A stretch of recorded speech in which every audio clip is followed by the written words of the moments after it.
मीर अपने इंटर के इम्तिहान में पूरे कॉलेज में से फर्स्ट है, ये खुशी की बात ही है। आपकी कराची से मैडम रवीना की कॉल आई थी, उन्होंने आपको दावत पर बुलाया।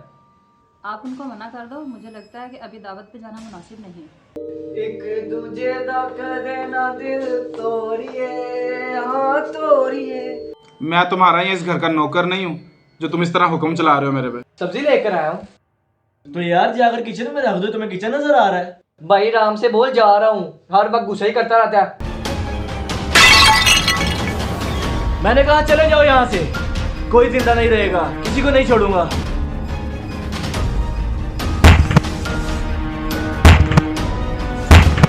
समीर को जिस्मानी नहीं, रूहानी इलाज की ज़रूरत है। आप मेरे भाई का रूहानी इलाज शुरू करें। अब मुझसे उसकी हालत देखी नहीं जाती। वैसे आप मुझे बता सकती हैं कि उससे मसला क्या है? मैं आपके घर पे ये सारी बातें नहीं कर सकती थी। आपके भाई पर शैतान का साया है। ये आप क्या कह रही हैं? मैं बिल्कुल ठीक कह रही हूँ। रूहानी इलाज के अलावा इसका कोई हल नहीं। हमें ज़्यादा तफसील बताने की इजाज़त नहीं है। आप सोच समझ लें, फिर हमें बता दीजिएगा। इसमें सोचने वाली कौन सी बात है? बस मेरा भाई ठीक हो जाए, मुझे और क्या चाहिए। ठीक है, मेरी कॉल का इंतज़ार कीजिएगा, मैं जल्द ही आपसे रब्ता करूँगी। जी बेहतर आपी, अल्लाह हाफिज। अल्लाह हाफिज़। आपने इंतज़ार करने का क्यों कहा? क्योंकि मुझे वक्त चाहिए। ये काम मैं जितना आसान समझ रही थी उतना नहीं है। मतलब उस पर एक शैतानी साया तो है ही, मगर वो साया एक छलावा है। क्या? छलावा? जी हाँ, छलावा। मैंने नौबहार को मुकम्मल बात नहीं बताई थी कि उसके भाई के ऊपर काला इल्म हुआ है, पर मुझे एक बात की समझ नहीं आ रही। कैसी बात? मैंने इस्तिखारा किया है, पर जो आदमी मुझे नज़र आया है वो उनके घर पे ही मौजूद है। ये किस आदमी की बात कर रही हैं आप? ये वही आदमी है जिसने समीर पे काला इल्म किया हुआ है। तो अब हम क्या करेंगे? करना क्या है? बुराई कितनी भी ताकतवर क्यों ना हो जाए, मगर उसे अच्छाई के सामने एक दिन झुकना पड़ेगा।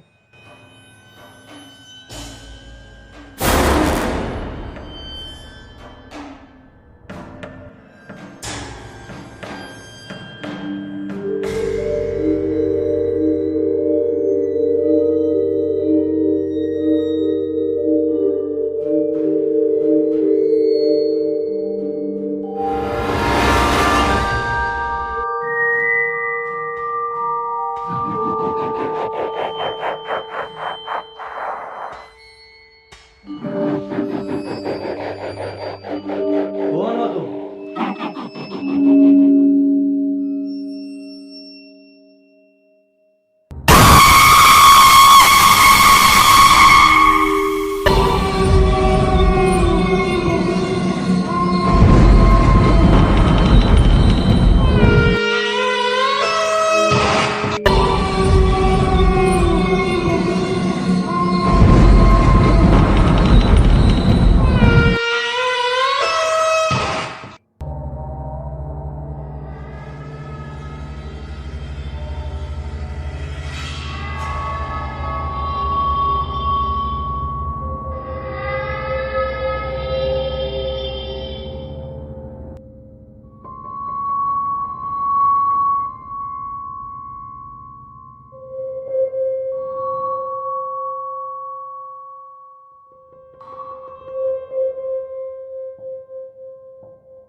समीर,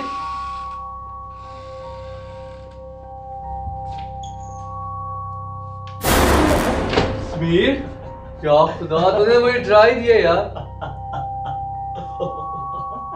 क्यों हंस रहे हो पागलों की तरह? तबीयत ठीक है ना तुम्हारी?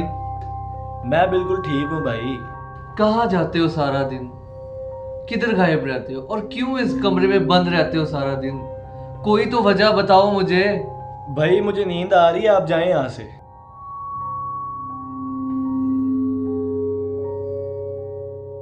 कल फिर उसी सुनसान इलाके से एक लाश मिली है। कुछ पता चला कौन था वो?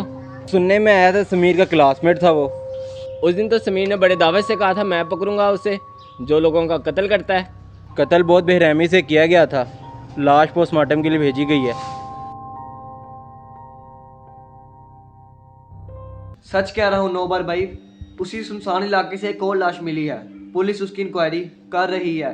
और मैं आपको एक और बात बता दूं, आप यकीन करें ना करें, और वो जो सुनसान इलाके से लाश मिली है वो समीर का क्लास फेलो की मिली है। क्या बकवास कर रहे हो तुम शिरोज? मैंने इन कानों से बातें सुनी है सबकी, और आप बेशक यकीन ना करो। कहाँ है समीर इस वक्त?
आज फिर उस सुनसान इलाके में एक अजनबी की लाश मिली है नौबर भाई, और वो लाश पे बहुत से जख्मों के निशान थे और उसकी आंखें दहशत के साथ फटी हुई थी। नौबर भाई, किसी ने बहुत बेरहमी से कत्ल किया है उस भाई का। कुछ पता चला कि खून किसने किया है? यही तो पता नहीं चला भाई, लेकिन उस जगह पे मुझे एक घड़ी मिली है। ये वो घड़ी है जो आपने अपने छोटे भाई को पिछली सालगिरह पे गिफ्ट की थी। ये लो। नौबर भाई, इन लाशों से आपके भाई का बहुत ही गहरा ताल्लुक है।